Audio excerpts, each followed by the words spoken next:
As an HR professional, you spend a lot of your time balancing dueling priorities, shifting priorities, putting out fires, mitigating risk. I like to think of the HR profession as a whole as just a major balancing act. It goes back to the MLK quote where you have to be tough-minded and tender-hearted. Specifically as an HR department of one, it becomes a little bit even more challenging because you have to do all of these things while you're working by yourself. In today's video, we're going to be talking about the things you want to make sure you're mitigating as a department of one. Hey, it's Brittany, CEO and founder of Talented Teams Consulting, where I am back with day number 22 of this 30-day series where we're talking about ways to build your career with intention. Over these 30 days, we're talking about ways to not only build your career and grow your credibility, but ultimately to transform your career so that it can grow into a productive and fulfilling career that you've always dreamed of. In a prior video, I talked about the common mistakes that new HR practitioners make, but today I want to talk specifically about mistakes that HR departments of one can make. When you're working by yourself, sometimes it's too easy to just keep going without really considering the big picture things, but we're going to be talking about ways you can mitigate these risks and also the things you want to make sure you're keeping in mind as you go about your day-to-day work. As we go throughout this conversation, if there's anything that I've left off the list that you think is a mistake that is more common than not, drop it in the comments below and I'll come back and interact with you. I'm always interested in engaging with people and going forward with this conversation. The first mistake that I would say is going about your day and lacking compassion. I believe that we have seen so often, whether it's in the media or whether it's experiences that we've had with our own HR departments or HR departments of our friends and families, when you hear talk about how HR is all about only protecting the organization, not looking out for the employee, failing the employee, only operating in the black and the white. To me, I believe that happens when HR professionals are lacking compassion. When you're working as an HR department of one, when you're working as an HR professional, you're dealing with people. And I keep saying you have to treat people like people, not numbers, not names, not professions, not titles, but people. These people have lives outside of the organization, lives outside of their job titles, and so you have to treat them with compassion. It can be frustrating to deal with employee issues and then you work with a labor attorney and the answer is it depends. And that does get challenging to deal with, but you have to remember the reason that it depends is because everything is on a case-by-case basis. You have to lead with compassion. You have to treat people like people and truly take into consideration the things that they're facing. The reason why I feel this is a mistake that some HR professionals make is because sometimes, especially when we're departments of one, we are so busy. Sometimes we don't have the time, or we think we don't have the time to sit still enough, long enough to think about the bigger picture, to really factor in all the options. And we're too eager sometimes to make a quick answer, a quick response, to move on to the next thing.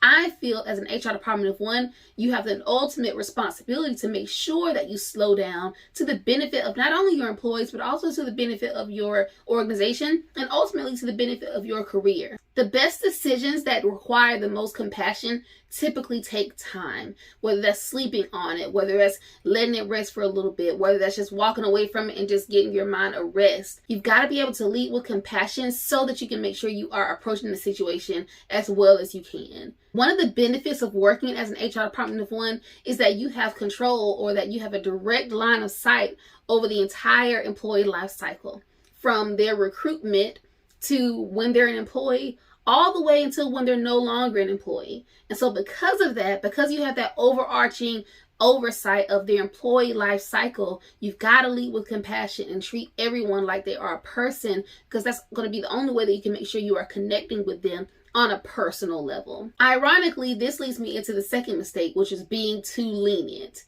So there is a balancing act. Again, when you are being compassionate and you're trying to lead with compassion and treat people like people, you don't want to go too far down that road and then become too lenient.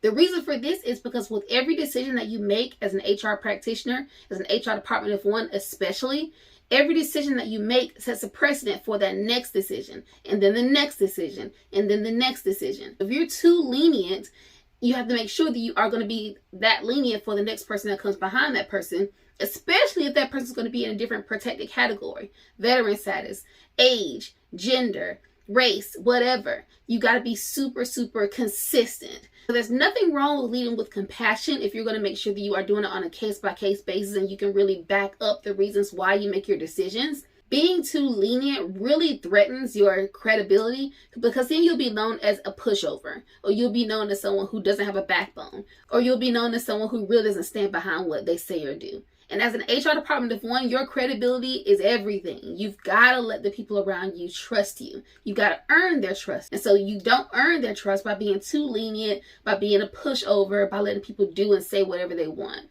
You've got to figure out a way to make sure you are being able to have your voice heard, but lean with compassion. Going back to the MLK quote, being tough-minded and tender-hearted. You've got to be able to do them both at the same time. My third mistake would be not enforcing policies. Again, you want to lead with compassion, but you also want to not be too lenient, but you also want to make sure you are following the policies that are set. So again, as you have these policies, they're there for a reason. They were approved, likely by your board of directors or by your senior leadership team. And so these policies are in place for a reason. Most times they're backed by regulations, whether it be federal or state. And most times there's also some industry specific things that are there for the protection of the employee and for the organization. If you're not enforcing policies, not only does it put the employee in a poor spot, but it puts the organization in a poor spot, and you open yourself up personally to liability. Because if you're not enforcing the policies as they should be enforced, you will be held liable for that as the person who is supposed to be enforcing these rules as the HR department professional. You've got to make sure you are enforcing the policies consistently, not showing favoritism. You've also got to make sure that you understand the policies so that you can challenge them if they start to not make sense. For example, sometimes policies are there for a long time, but then they start to get outdated, whether it's a dress code policy or whether it is a time and attendance policy. As times change and things become more flexible within the workplace, you've got to be in tune with the policies and in tune with your community of people around you, your employees, your senior leaders, your managers, so that you can understand when the policies might need a shift. But until those policies are changed, those policies are to be enforced. I would say that it's another mistake to not enforce the policies consistently, because you open yourself up to threatening your own credibility and then also that personal liability for not protecting the employees and also the organization. The next career mistake I want to make sure that you avoid is not having proper training. So this can kind of go two ways. This could be not having proper training for yourself, not staying up to date on things that are changing within your industry, within your profession. But this could also mean not training your teams effectively, your leadership team, your frontline employees, not giving them the tools to be successful.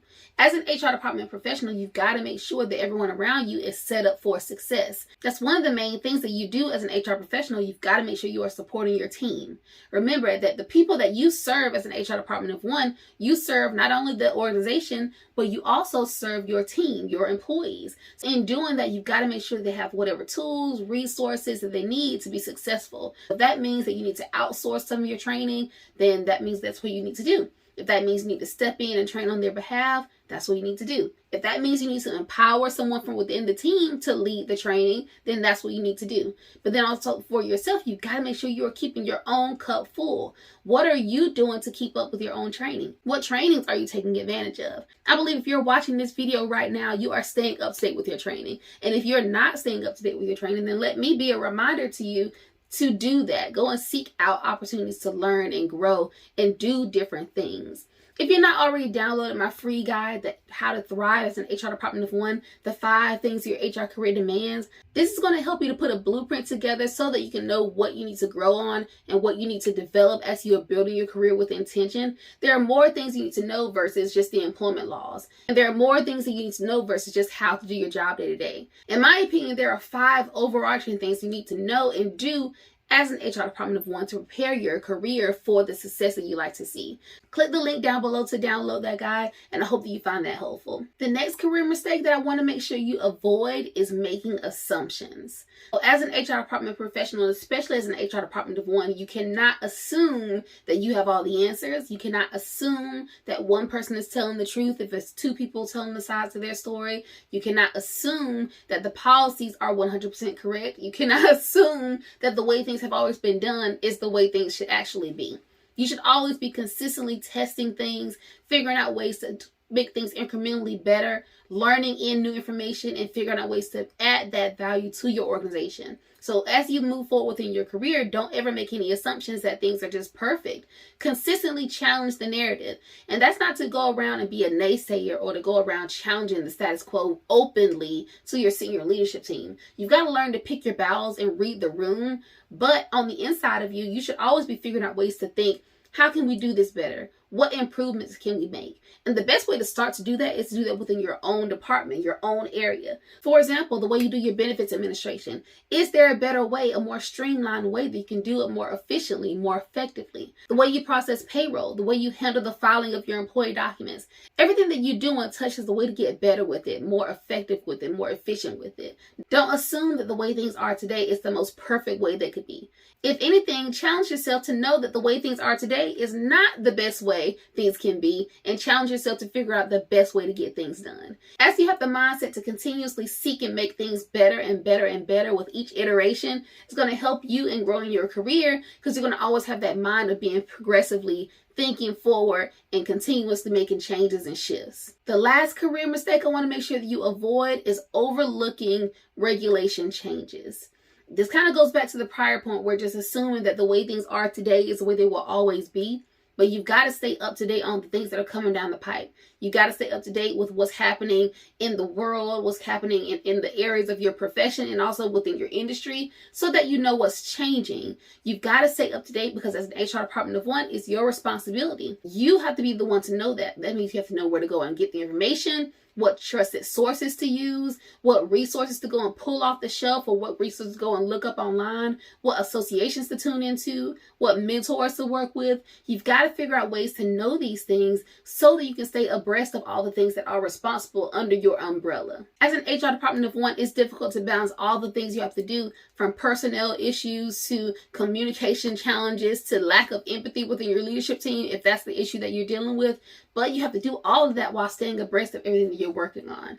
These are a handful of career mistakes that I've noticed that I feel could be mitigated with work and intention. Again, the goal of this 30-day series is to help you to build your career intentionally so that you can have a productive and fulfilling career. I talk to HR professionals and HR departments of one specifically because I know how challenging it is to know how to do all these things at once.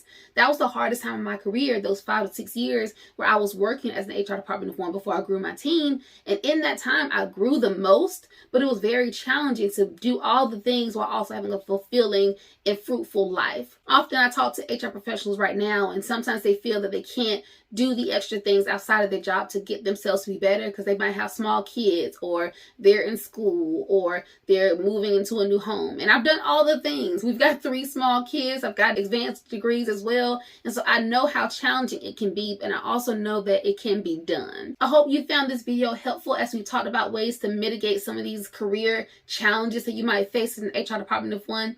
At Talented Teams Consulting, I work with HR department of one professionals. And if I could serve you at a higher level, please feel free to book a discovery call with me down below. I'd love to work with you. I'll see you on the next one. Bye.